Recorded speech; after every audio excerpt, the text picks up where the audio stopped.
नमस्कार सभी को।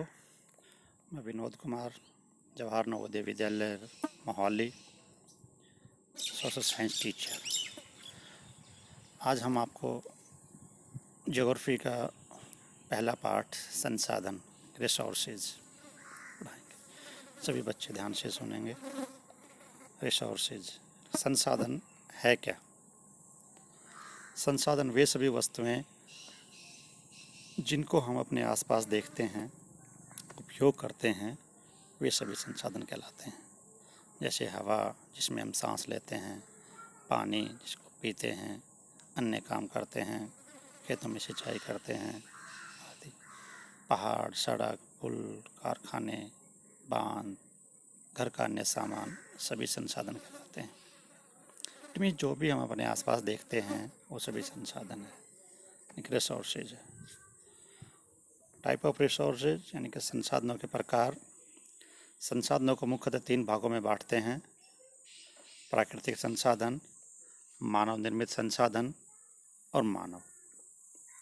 अब इनको अलग अलग स्टडी करेंगे। सबसे पहले प्राकृतिक संसाधन। प्राकृतिक संसाधन वो संसाधन जो हमें प्रकृति से प्राप्त होते हैं। It means gifted by nature, nature resources. उनको हम संशोधन किए बगैर ही उपयोग करते हैं। जैसे हवा है जिसमें हम सांस लेते हैं, जल है, मृदा, सॉइल इंग्लिश में बोलते हैं, खनिज, minerals, all type of metals, ये सभी हमारे को फ्री में, यू कैन से निःशुल्क उपहार means gifted by nature without cost. कोई किसी प्रकार की कीमत हमें इनकी नहीं चुकानी पड़ती है, प्रकृति ने हमें उपहार स्वरूप दिए। संसाधनों का वर्गीकरण। अभी जो संसाधन इनको अलग अलग भागों में बांटते हैं। प्राकृतिक संसाधनों का वर्गीकरण उनके विकास, प्रयोग के सत्र, उद्गम, भंडार एवं वितरण के अनुसार किया जाता है। विकास और उपयोग के आधार पर 2 भागों में बांटते हैं: वास्तविक और संभाव्य। वास्तविक संसाधन मीन्स एक्चुअल रिसोर्सेज, यानी कि वो संसाधन जिनको हम अभी उपयोग कर रहे हैं, उनकी हमारे पास जानकारी है, उनकी संख्या हमें पता है कि वो कितने हैं। जैसे जर्मनी के रूर प्रदेश में पाया जाने वाला कोयला, हमारे वेस्ट बंगाल में पाया जाने वाला कोयला, बॉम्बे हाई से निकलने वाला खनिज तेल, महाराष्ट्र के डेक्कन में ब्लैक सॉयल यानी काली मिट्टी आदि। संभाव्य संसाधन प्राकृतिक इसके बिल्कुल अपोजिट है, जो हमें ऊपर पड़ा वास्तविक संसाधन, यानी कि इनका उपयोग हम वर्तमान समय में नहीं कर रहे हैं, इनकी संख्या हमें नहीं पता है, आने वाले समय में इनका उपयोग करेंगे। तो इस समय जो संसाधन हैं जरूर ये यानी कि नहीं है, लेकिन अभी इनका उपयोग नहीं कर रहे हैं क्योंकि इनको निकालने के लिए हमारे पास टेक्नोलॉजी नहीं है, नहीं है। इट मीन्स वो मशीनें हमारे पास नहीं है जिनसे इनको निकाला जा सके। जैसे लद्दाख में ग्लेशियर्स, हज़ारों फुट नीचे ग्लेशियर्स में बताते हैं यूरेनियम बहुत ज़्यादा है वहाँ, लेकिन उसका उपयोग नहीं कर रहे हैं। आज से 50-100 साल पहले जो है वो भी एक प्रकार का पोटेंशियल रिसोर्सेज थी, यानी कि संभाव्य संसाधन थी, लेकिन आज नहीं है क्योंकि आज विंड एनर्जी अनेक देश के या विदेश के अनेक भागों में बढ़ती है। जैसे इसमें लिखा है नीदरलैंड के पावन फार्म बहुत ज़्यादा हैं, तमिलनाडु में भी, गुजरात में विंड एनर्जी हम बनाते हैं। तो आने वाले समय में हो सकता है जैसे लद्दाख का बताया, या अंटार्कटिका में भी बहुत सारे यूरेनियम, गोल्ड, सिल्वर आदि पाए जाते हैं। तो आने वाले समय में हो सकता है हम वहाँ से निकालें, लेकिन अभी नहीं निकाल पा रहे हैं, इसलिए हम उसको संभाव्य संसाधन में डालते हैं। उत्पत्ति के आधार पर संसाधन 2 प्रकार के हैं, जैसे इसमें लिखा है बायोटिक एंड एबायोटिक, यानी कि जैव और अजैव। अजैव संसाधन यानी कि निर्जीव सभी प्रकार की चट्टान, मृदा और खनिज। जैव संसाधन जैसे पेड़ पौधे और जीव जंतु, यू कैन से सजीव पदार्थ। प्राकृतिक संसाधनों का विस्तृत रूप से बंटवारा नवीकरणीय और अनवीकरणीय। नवीकरणीय संसाधन वे संसाधन होते हैं जो समय के साथ साथ अपने आप नए बनते रहते हैं। उनको हमें ज़्यादा कुछ नहीं करना पड़ता है, समय के साथ कंटिन्यू बनते रहते हैं।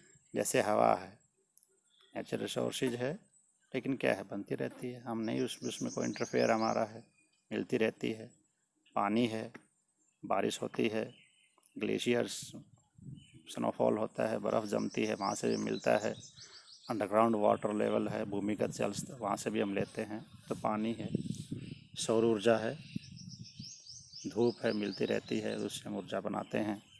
तो इस प्रकार से हैं सब नवीकरणीय संसाधन।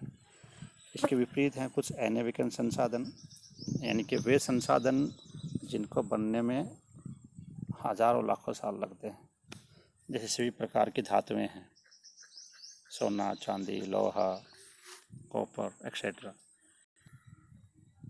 दूसरा मिनरल्स, जैसे कोयला, पेट्रोलियम, प्राकृतिक गैस, ये साथ साथ नहीं बनते हैं, बल्कि इनको बनने में बहुत लंबा समय लगता है। इस करके इनको अनवीकरणीय संसाधन कहते हैं।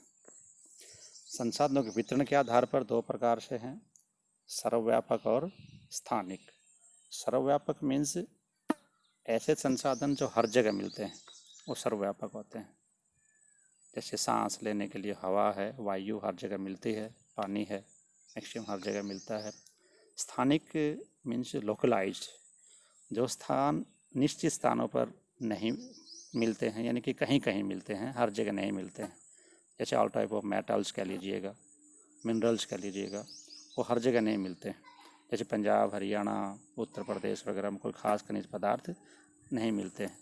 लेकिन हम दूसरी तरफ डिस्कस करेंगे तो झारखंड, उड़ीसा, कर्नाटक, महाराष्ट्र में बहुत सारे खनिज पदार्थ मिलते हैं।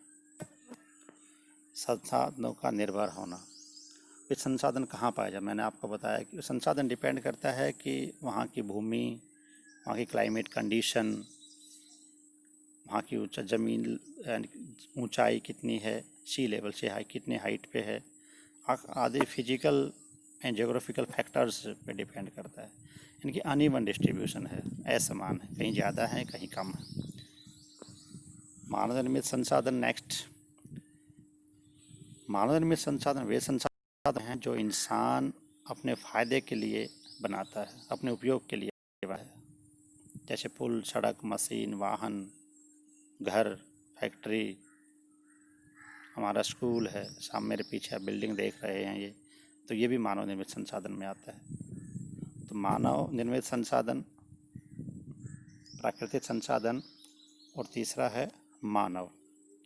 लोग और अधिक संसाधन बनाने के लिए प्रकृति का सबसे अच्छा उपयोग तभी कर सकते हैं जब उसके पास ऐसा करने का ज्ञान, कौशल और प्रौद्योगिकी है।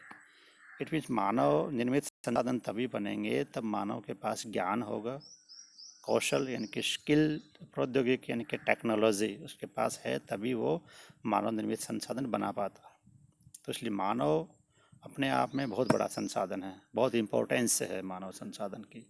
तो इसके लिए मानव को शिक्षित होना चाहिए, एजुकेटेड होना चाहिए, हेल्दी होना चाहिए, स्वस्थ होना चाहिए।